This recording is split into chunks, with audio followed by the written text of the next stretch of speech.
Bonjour et merci de rester avec nous dans la suite de ce Carrefour de l'info et pour commenter les enjeux de la visite imminente du président élu français Emmanuel Macron. Sur le plateau avec moi aujourd'hui, Driss Essaoui, bonjour. Bonjour. Vous êtes analyste politique et également économiste, bienvenue. Alors, les relations entre Paris et Rabat ont repris leur élan après un froid diplomatique sans précédent à l'ère de François Houssou ou le mandat de François Hollande.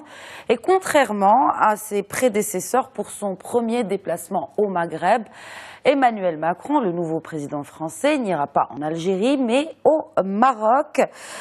Donc, Driss Essaoui, est-ce que Emmanuel Macron est-il en train de rompre avec la tradition ou tient-il simplement à tenir parole, puisque entre les deux tours de l'élection présidentielle, il avait promis qu'il allait rendre visite au Maroc si il était élu? Je ne pense pas que le président français agisse dans le sens d'un déséquilibre de ses relations avec le Maghreb.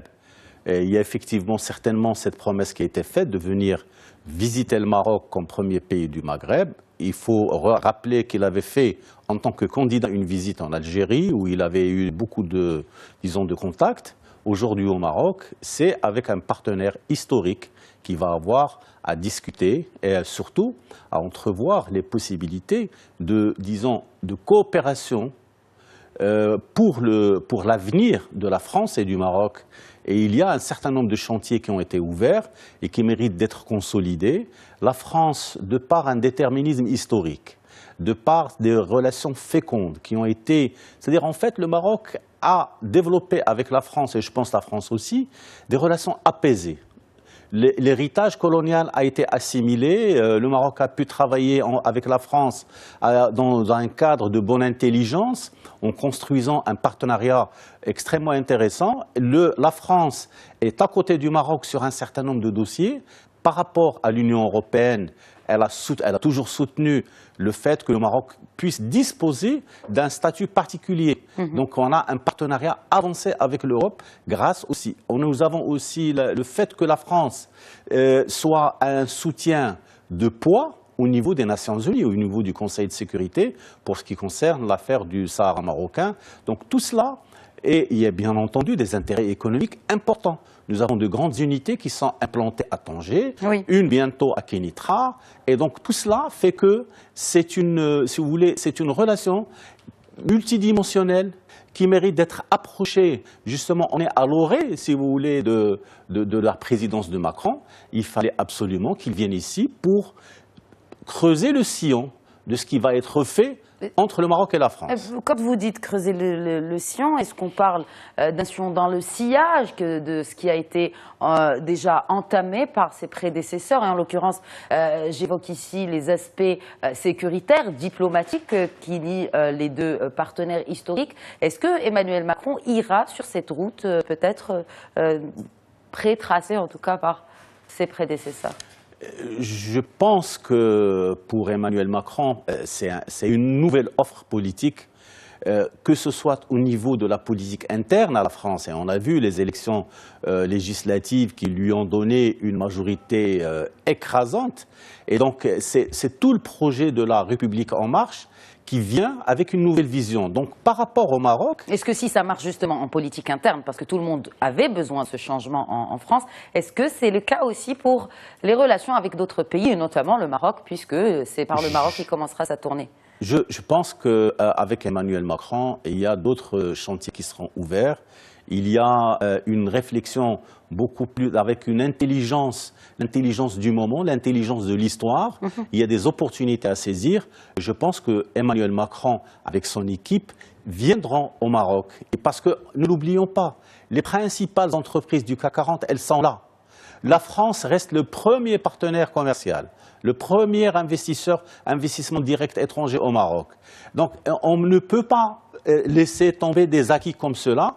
Par contre, je pense, et à l'avenir, Macron lancera, impulsera avec Sa Majesté le Roi un certain nombre d'initiatives qui permettront d'abord de ne pas oublier la relation stratégique avec le Maroc, parce qu'il y a eu des erreurs qui ont été commises et qui ont abouti à ce que vous avez qualifié de froid entre le Maroc et la France à cause de procédures qui n'avaient pas lieu d'être. Donc, et finalement, on est revenu à de meilleurs sentiments, sachant que le Maroc est une pièce maîtresse dans le dispositif de lutte contre le terrorisme auquel Emmanuel Macron accorde une importance stratégique.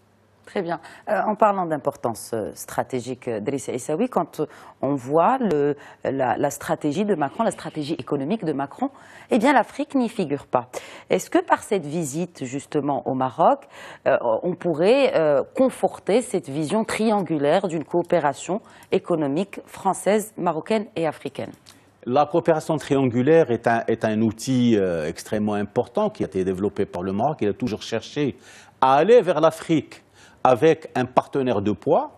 Il est vrai que Emmanuel Macron, lors de la campagne électorale pour les présidentielles, était quelque peu timide sur la question, mais il avait développé quand même une vision.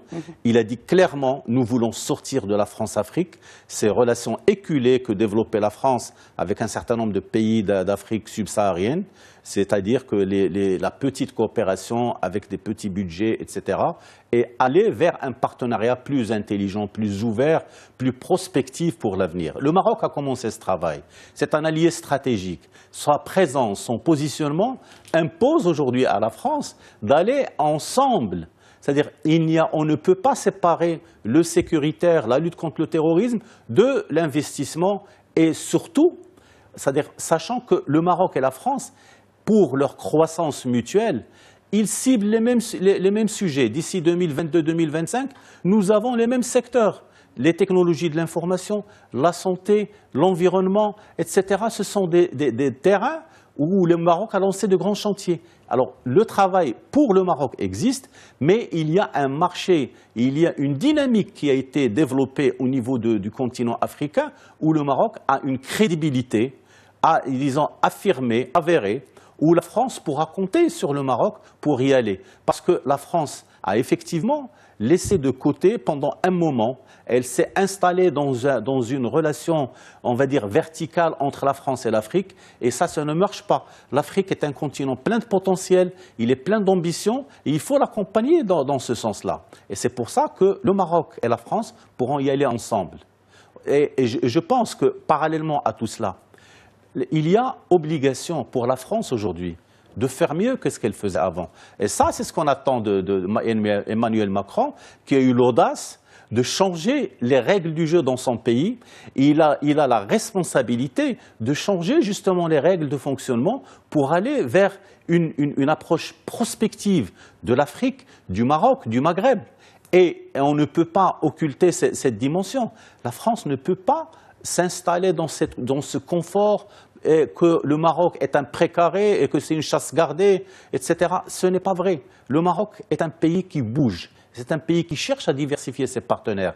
Donc c'est un message important que nous devons passer à nos amis français pour qu'on puisse travailler en bonne intelligence et développer tout ce qu'il y a à développer, que ce soit au Maroc ou en Afrique. En tout cas, cette visite sera certainement porteuse de nouvelles opportunités telles que vous venez de l'évoquer, de partenariats, que ce soit sur le volet économique, sécuritaire ou autre. On aura l'occasion bien sûr de parler sur les résultats de cette visite d'Emmanuel Macron après qu'elle se soit déroulée. Driss Aissaoui, je vous remercie pour ces éclairages. Merci à vous de nous avoir suivis. Excellente suite des programmes sur Médien TV, Médien TV Afrique.